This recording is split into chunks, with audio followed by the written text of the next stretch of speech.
Oh, hai. Saya Kak Daukan Hawi Sombara dengan NIM 21151011043 dari Prodi Ilmu Komputer. Saya merupakan ketua tim dari tim 2 dan saya adalah divisi IoT dan PLTS, and this is Hydro Health. HydroHealth merupakan sebuah hidroponik cerdas berbasis IoT yang terintegrasi dengan AI, lalu ditenagai oleh tenaga surya untuk menjaga kesehatan tanaman secara real-time dengan platform web dan mobile. HydroHealth memiliki mobilitas yang tinggi dan potensi yang masih bisa dikembangkan lebih jauh lagi. Untuk itu, mari kita bahas lebih lanjut terkait HydroHealth. Baik, mari kita bahas lebih lanjut. Jadi, dalam Hydro Health ini terdapat 6 komponen utama, yang mana yang pertama itu adalah PLTS, di mana saya selaku divisi PLTS dalam pengerjaan ini melakukan langkah kerja bersama tim, yaitu yang pertama adalah diskusi dan analisis fitur, di mana diskusi dan analisis fitur ini melibatkan seluruh anggota tim, terutama tim IoT, di mana IoT adalah otak dari semua sistem kami, lalu PLTS ini akan menjadikan jantung untuk mentenagai seluruh sistemnya. Lalu setelah melakukan diskusi dan analisis fitur bersama seluruh tim, barulah kami melakukan analisis pembebanan, di mana setelah seluruh perangkat ditetapkan lalu dikirimkan ke divisi PLTS, barulah kami melakukan analisis pembebanan untuk selanjutnya melakukan perhitungan spesifikasi kelistrikan. Tapi dalam hal ini ada poin penting, di mana PLTS dari tim 1 dan tim 2 itu digabungkan, sehingga perlu adanya analisis pembebanan yang digabungkan antara tim 1 dan tim 2, sehingga adanya kolaborasi di sana untuk perhitungan spesifikasi kelistrikan agar mampu mentenagai seluruh perangkat dari tim 1 dan tim 2. Lalu setelah itu barulah kami melakukan pembuatan SLD dan wiring diagram. Hal ini dilakukan untuk mempermudah kami di divisi PLTS untuk merangkai nantinya seluruh perangkat, entah dari perangkat tim 1 dan tim 2, karena PLTS seperti yang saya sebutkan tadi, PLTS tim 1 dan tim 2 itu jadikan satu. Setelah kami membuat seluruh analisis tersebut, barulah kami melakukan validasi analisis bersama dengan expert, di mana ini kami lakukan agar seluruh analisis yang kami lakukan itu dapat divalidasi agar nantinya seluruh spesifikasi yang kami rancang itu dapat terpenuhi dengan baik. Setelah itu barulah kami melakukan pengadaan barang di sekitar bulan Mei dan perakitan sistem di bulan Juni. Lalu yang selanjutnya itu setelah kami melakukan analisis, berikut adalah hasil dari analisis tersebut, di mana kami menggunakan PV dengan daya sebesar 850 W yang mana nanti akan mengalir ke SCC 40 ampere untuk mengkonversi energi yang didapat oleh PV itu ke baterai, yang mana di baterai sendiri kami menggunakan 4 baterai VRLA yang dirangkai secara secara sepasang seri dan sepasang paralel untuk memenuhi sistem kami yang berjalan di 24 volt dan memenuhi kebutuhan daya kami di 200 Ah. Setelah itu barulah nanti dikonversi kembali menjadi listrik AC untuk kemudian dikirimkan energinya ke beberapa komponen AC kami. Dan untuk komponen lainnya sendiri itu langsung mengambil dari baterai, seperti komponen-komponen pompa, Raspberry Pi, dan lain-lainnya. Lalu untuk komponen kedua yang terpenting yaitu adalah IoT, yang mana seperti saya sebutkan tadi, IoT merupakan otak dari semua sistem ini, karena semua pengecekan di lapangan itu dan semua kontrol di lapangan itu akan diatur melalui IoT ini, di mana Hydro Health atau tim 2 menggunakan sistem berbasis Raspberry Pi, di mana Raspberry Pi itu berjalan di operating system Raspbian, yang mana Raspbian itu disarankan untuk menggunakan Python sebagai bahasa pemrograman utamanya. Hampir setiap sensor kami itu menggunakan package dari Adafruit, karena package dari Adafruit ini dapat dengan baik mengirimkan sinyal digital yang didapat dari sensor, lalu mengkonversinya dan sehingga dapat dibaca oleh Raspberry Pi. Di mana sebenarnya saya juga adalah bagian dari divisi IoT. Dan untuk langkah kerja kami sendiri itu, yang pertama kami melakukan diskusi dan analisis keperluan fitur sama seperti tadi. Lalu setelah semua fitur sudah kami rampungkan, barulah kami melakukan riset keperluan perangkat, di mana kami mencari perangkat yang paling kompatibel dan terbaik dan seefisien mungkin yang dapat digunakan di Raspberry Pi.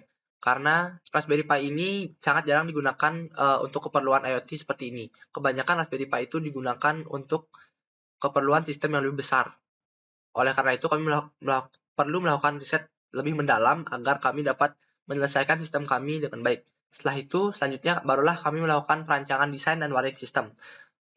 Dan ini kami lakukan untuk mempermudah kami saat nantinya merangkai seluruh perangkat kami jadi satu agar sistem dapat berjalan dengan baik. Setelah itu, barulah kami melakukan testing kepada seluruh perangkat yang telah kami ajukan. Di mana pada testing ini kami perlu mengecek apakah perangkat dapat berjalan dengan baik dan melakukan beberapa konfigurasi agar dapat berjalan sesuai dengan sistem yang kami perlukan. Lalu barulah kami melakukan perangkaian akhir untuk perangkai seluruh perangkat IoT ke satu panel yang sama agar nanti bisa dideploy ke lapangan. Setelah semua perangkat disatukan, barulah kami melakukan uji coba lapangan untuk mengkonfigurasi ulang seluruh perangkat kami agar sesuai dengan apa yang kami perlukan di lapangan. Karena konfigurasi awal itu masih banyak yang berbeda dengan di lapangan. Contohnya saja, suhu dari tempat kami melakukan testing dan lapangan itu tentunya berbeda. Selain itu, jarak antara panel kami dengan sistem hidroponik kami juga sangat jauh. Oleh karena itu, kami perlu melakukan konfigurasi ulang lagi agar sistem kami dapat berjalan dengan baik. Setelah itu, barulah kami melakukan finishing untuk mencoba mengintegrasikan IoT kami dengan seluruh platform yang ada.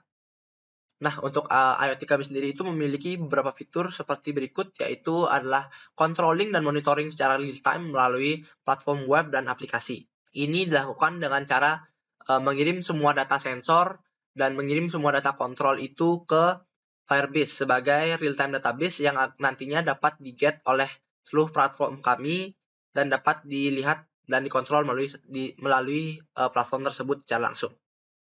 Fitur kedua yaitu pemeriksaan suhu otomatis yang mana kami menggunakan DHT11, lalu monitoring pH air serta sistem penstabilan pH otomatis di mana kami menggunakan sensor pH dari DF Robot yaitu SEN 0161, dan untuk penstabilan pH sendiri kami menggunakan relay untuk mengkontrol sebuah pompa yang nantinya akan mengirimkan pH up dan pH down ke kontainer kami. Lalu di sistem nutrisi cerdas kami menggunakan sensor TDS dari DF Robot juga yaitu sensor 0244 yang mana nantinya akan mengecek ppm atau tingkat kekeruhan air setelah kami menaruh nutrisi A dan B mix untuk hidroponik kami.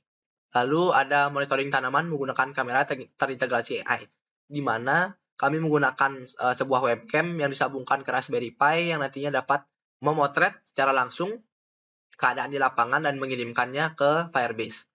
Lalu terdapat sistem penyiraman pestisida nabati yang dilakukan secara otomatis. Ini semua menggunakan relay yang disambungkan ke pompa misting. Lalu sistem perlindungan tanaman dari hama otomatis, yang mana pada fitur ini kami menggunakan sebuah motor servo untuk menggerakkan pelindung tanaman kami untuk membuka dan menutupnya. Secara otomatis. Lalu terdapat sistem pengganti air otomatis, di mana kami menggunakan solenoid valve yang kami tenagai melalui relay agar dapat dikontrol secara otomatis untuk mengeluarkan air dalam sistem hidroponik kami. Lalu kita menuju ke komponen utama ketiga, yaitu hidroponiknya sendiri. Di mana desain hidroponik ini kami pilih dengan memperhitungkan bahwa desain tersebut dapat menghasilkan jumlah lubang yang sedikit lebih banyak daripada desain lainnya. Selain itu, desain tersebut juga mendukung konsep hydrohealth yang mengedepankan mobilitas, sehingga sangat cocok untuk dipilih. Desain hidroponik kami itu adalah desain berundak seperti ini, di mana terdapat 3 tingkatan, yang mana kerangka hidroponiknya itu langsung terhubung ke sebuah greenhouse mini yang sudah kami buat. Nah, untuk treatment hidroponiknya sendiri, kami pada riset ini menanam 2 tanaman yang berbeda, yaitu yang pertama adalah cabai dan yang kedua adalah selada. Yang mana treatment yang kami berikan itu berkisaran pada 5,5 sampai 6,5 di pH, lalu 1200 sampai 1600 di nutrisi.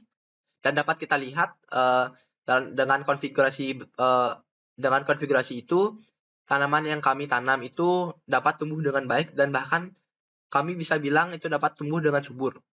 Nah, selanjutnya di komponen utama keempat yaitu adalah web development. Di mana pada web development itu sendiri menggunakan Next.js sebagai framework utamanya dalam pembuatan webnya, lalu TypeScript untuk membantu scripting di JavaScript-nya di bagian backend, dan Firebase untuk digunakan sebagai real-time database-nya untuk menyimpan semua data. Nah, untuk tim web sendiri memiliki langkah kerja seperti berikut, yang mana yang pertama itu adalah diskusi keperluan fitur dengan seluruh tim seperti yang lain-lainnya. Setelah itu barulah tim web itu dapat membuat sebuah desain di Figma. Setelah mereka membuat desain, barulah seluruh tim mengadakan review dan evaluasi desain bersama dengan tim web. Dan jika desain tersebut sudah dirasa pas, barulah tim web melanjutkannya dengan development front-end dan back-end untuk webnya itu sendiri.